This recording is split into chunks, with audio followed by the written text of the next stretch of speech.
everyone and welcome back to the Pottery Corner, my studio on the south coast of England near Chichester. Hello, I'm Sara Amos. Welcome back everyone. Today we're doing another Glaze Kiln fire opening. There are mostly students' pieces, although a couple of pieces of mine in the kiln. It's August, so the students have been away this month and I've been catching up on a few commission pieces and bits and pieces that I've been making. So the shelves aren't very full, although you'll notice the wonky pots from the wonky pot tutorial are waiting for glaze firing, so I'll go into more detail about those actually when they come out of the kiln, when we do the kiln firing for that particular kiln loading. So without further ado, I'm going to get on with it. Open the kiln up. You know I've had the sneakiest of sneaky peeks, and we'll see what we've got. So the kiln is down to 25 degrees centigrade, which is more or less ambient temperature in England at the moment. So this kiln was actually cool yesterday. So I'm going to turn off the kiln supply and open the kiln up and let's see what we've got. Okay, so the first smaller piece in here is, this is Katherines, the first of Katherines cane toppers. Actually, that's really very pretty. I don't know what glaze that is. It looks like it's rainforest to me. Our old favourite Amaco rainforest.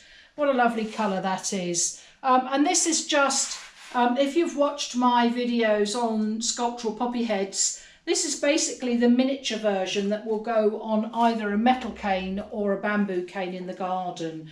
So they're really very pretty and they decorate them in whichever way they like. It's nice to put some surface decoration on.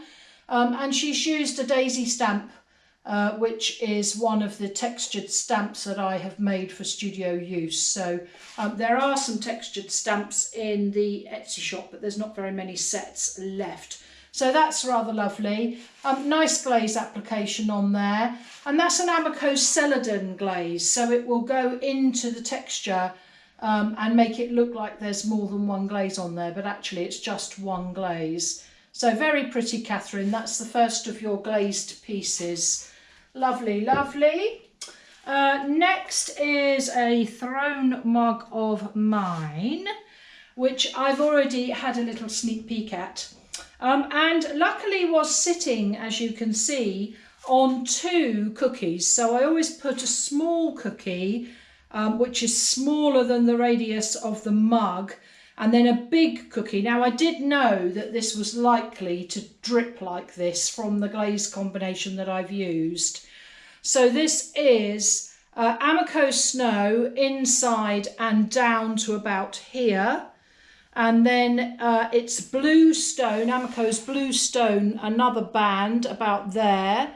And then blue sapphire and blue midnight. And each layer I have overlapped. And it has very nicely dripped right off the bottom of this mug. So if you've watched my glaze opening videos before, you'll know that I'll probably refire this upside down by putting a stilt in the base. So one of these little ceramic stilts, the tiny ones, these little tiny ceramic stilts, if I pop one of those in the base of this mug and stand it on a kiln prop, I can then refire it upside down and all of this glaze that's dripped off the bottom will go back up the side of the mug. And I've done that before. And there is a video on that called Refiring Mugs or something similar. And you'll know that John the Potter has done similar, so that's where I got the idea from. But I love the glaze combination of this, but actually we'll wait and see how it comes out when it's glazed upside down. So we'll see. But there's an awful lot of glaze on there, as you can see. And also, interestingly, quite a lot of pinholing here, which is really not very attractive. So hopefully that will go in the next. So obviously that is blue stone and blue sapphire not agreeing with each other on that pinholing. It's just on that section where those two glazes are overlapped. So that's work in progress, but actually nice combination. So we'll see what happens to that when it's refired. Now the next piece in this kiln is actually a really, really beautiful bowl made by Gill. Now, Gill is fairly new to classes, and she wanted to make a bowl based on Psalm 23, which is the Lord's my shepherd. So she has made this bowl in craft crank, and I'm just going to show you. She's kind of depicted parts of the psalm. So this is by still waters, the sheep by still waters. So this is, yea, though I walk through the valley of death, and this is thy rod and thy staff, and this is the oil will anoint, and this is green pastures, I believe, with the green for the grass. And depicted with sheep, which I think is rather lovely. Inside, she's just popped the Psalm 23, the Lord's my shepherd words, and we've used glass in the base of this dish. And actually the glass is absolutely beautiful. So that glass was from a Bombay Sapphire gin bottle. And it's amazing what you can use. But a word of warning on mixing different types of glass. If you use one type of glass, then it's fine. But if you mix other different types of glass, the coefficients aren't the same and you'll run into trouble. She obviously is not going to use this for food, and indeed could not use it for food with glass in the base. So, but isn't that blue a beautiful blue? So Gill, it's a spectacular piece, and I do know that you spent a lot of time making this. So I hope that you're really happy with it. And the sheep have come out really lovely. They've all got different expressions. I think they're rather lovely, and this is Amaco's oatmeal on the sheep, and then we've used some copper oxide to pick out the detail, and indeed the detail on the wording here is done in copper oxide, which goes black on this craft crank clay. So that actually could stay outside, but I think Jill's going to use it inside. But what a beautiful piece and a really good idea. So I know she'll be pleased with that when she comes back. I think it's this week. So I'm sure we will see her then. Right, so, and then we'll take the shelf out. Okay, so, get rid of that. And always, always get those rotten old props out, because, as you know, they have a nasty tendency to drop on the work. And that would be a terrible shame to break something from a prop. Right, get those out. Okay, so what have I got in here? These are the other two of Katherines cane toppers. This one is Amaco Chun Plum on the outside, and then deep fire brick on the top, on the texture on the top. So those are both Amaco glazes, Potter's Choice glazes. So that one is Potter's Choice Amaco Chun Plum, and deep fire brick on the top. And again, a nice poppy head, miniature poppy head. And then the last one of hers is this one. She might have a little bit of trouble with the vulnerability of these points on this top, but if she's careful, she'll be all right. But if they're outside and they're blowing in the wind, that is slightly vulnerable. And that is done in, again, an Amaco glaze, blue rutile. So isn't that pretty? Really lovely. I love the way that blue rutile breaks over the texture and almost gives you this second colour, the brown. But it's not, it's just where the blue rutile has settled into the texture and left this lovely colour. So that one is really lovely, very, very nice. I love the colour, beautiful. So that's a nice set for Catherine to put in the garden. Right, so next are a couple of my pieces.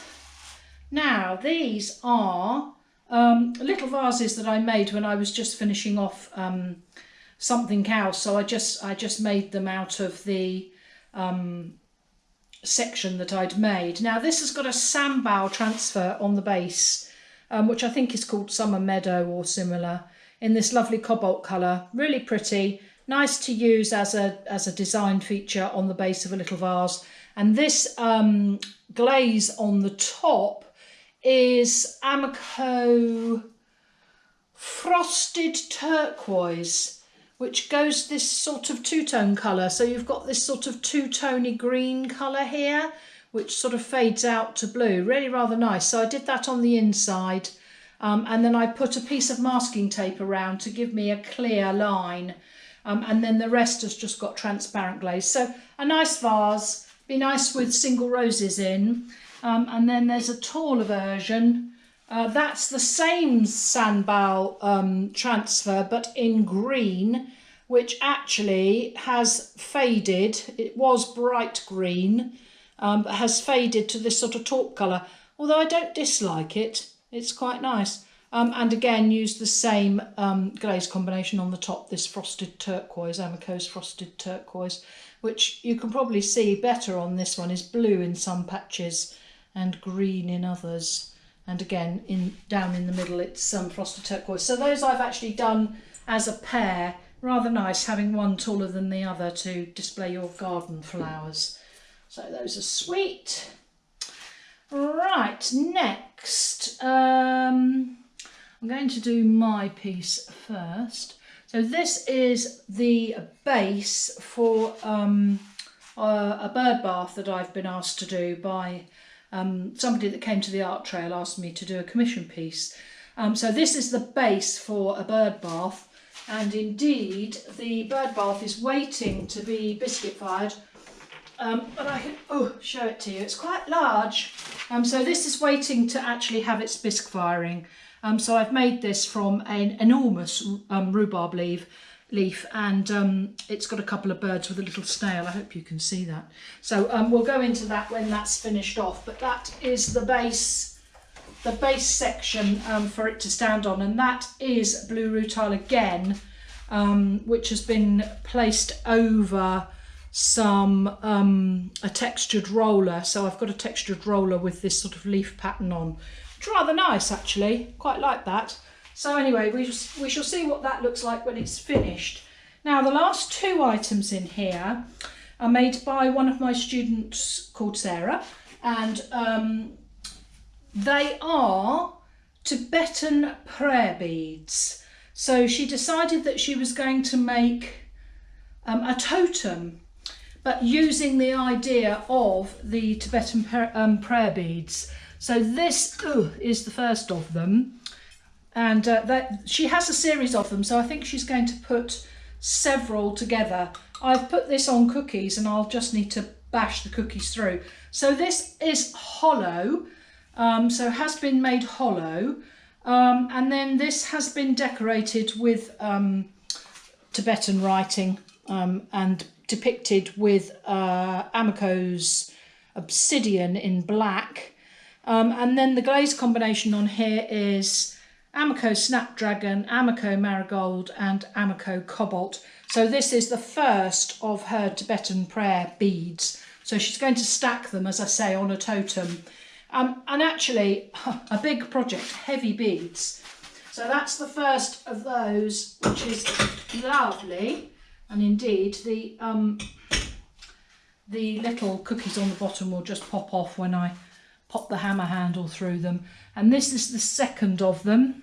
So this one she's carved and used underglazes and glazes in this circle and spiral motif. So actually, Sara, these have come out really nicely. Lovely.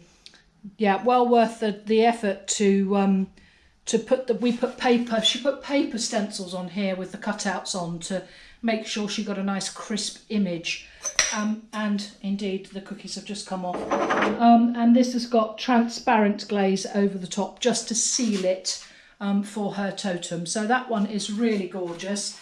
And then Sara has also, I'm sure you can probably just about see on the shelf, she has 3 children and she's asked each of her children to decorate a prayer bead for her totem. So I think that's a really lovely idea, that each of the children has been able to decorate them in their own way. And we'll see those going through the kiln on further kiln openings. But what a lovely project to put in the garden, something that you can keep forever. Right, so that is your lot in terms of what was in the kiln. I just wanted to shout out to some of the people that have commented recently on my videos, and I am really grateful as ever for people sending me such lovely comments. It's really nice to get the feedback from you all. So I have Diane Klein, who's in Florida, saying that she's learnt so much via the internet and enjoys the tutorials immensely. And she's watched the poppy head tutorial and she can't wait to make one. So Diane, when you make one, send me a picture. Always happy to have pictures of people's work. And indeed, Cindy Swain, not entirely sure where you are, but you're rather addicted to monoprinting, same as me. And again, if you haven't watched the monoprinting series of videos, I'll pop a link up at the end so that you can just click through onto the monoprinting playlist. She said that she's such a YouTuber that it's on in the studio all the time. So that's really rather nice, isn't it, to actually be watching the videos while she's actually working. And she's made this beautiful, look at this beautiful monoprinted mug. Perfect. Red, white and blue. She obviously lives in the States. There's a sort of a red, white and blue States feel about it. But what a beautiful mug, monoprinted, and then she's put some red glaze across the top. So that is really lovely. So thank you for that, Cindy. Thank you for sharing your addiction to monoprinting. This one is from Barbara. Now, I'm never going to get your name right, Barbara. I say it every time, don't I? Krajewski. Now, Barbara sent me something on Instagram. She's been playing with wax resist embellishments on porcelain. So she sent me this to say, look what I've been doing. I thought, you cheeky monkey, you know I'm going to have a go at that. So Barbara, thank you for sending me that. I do know that that is a particular process, so it is something that I would really like to try. So thank you for sending that. And for anybody that wants to have a look at Barbara's work, she is Barbie LB on Instagram. So do have a look. But Barbara is based in Edinburgh, as I recall. So thank you for sending me that. And as you know, that's going to be something that will come up in a later YouTube video. Jeff Simpkins. Now, Jeff, he's such a sweetheart. Sends me lovely messages. So he's just used his new dragon scale tool to make a slab built mug. Look at this. I love this. I love the playfulness of this. Look. With the lovely handle with the head going into the mug and this dragon's tooth tool texture. Isn't that lovely? Really lovely, Jeff. Thank you for that. And he sent me another picture just of the handle end, which I'll just show you. So you can see the dragon's body and the legs coming through. Isn't that lovely? Really, really playful. I love it. And Jeff said, we've been sort of messaging backwards and forwards, that it's true that clay is therapy. It really is therapy, playing with clay. So thank you for sending me that, Jeff. Really kind. And the last one I've got is from Wilma Wooford. Now, Wilma's been also looking at the poppy head sculptures. She's made hers to be an indoor vase. So here's her version of the poppy head, not yet fired. So that's lovely, Wilma. And also, I know I've just sent you a wonky pot template, so it's on its way over the pond to you as we speak. So thank you for watching. The wonky pot templates are available in the Etsy shop from the previous tutorial, so if you're interested in making your own, do head over to the Etsy shop. I'll pop a link in the comments. And as usual, send me pictures of what you're doing. I'm always interested to see how you take the projects forward from the tutorials, so it's really nice to see. Anyway, that's your lot for today. Do take care of yourselves, and I'll see you all on the next one. Bye for now.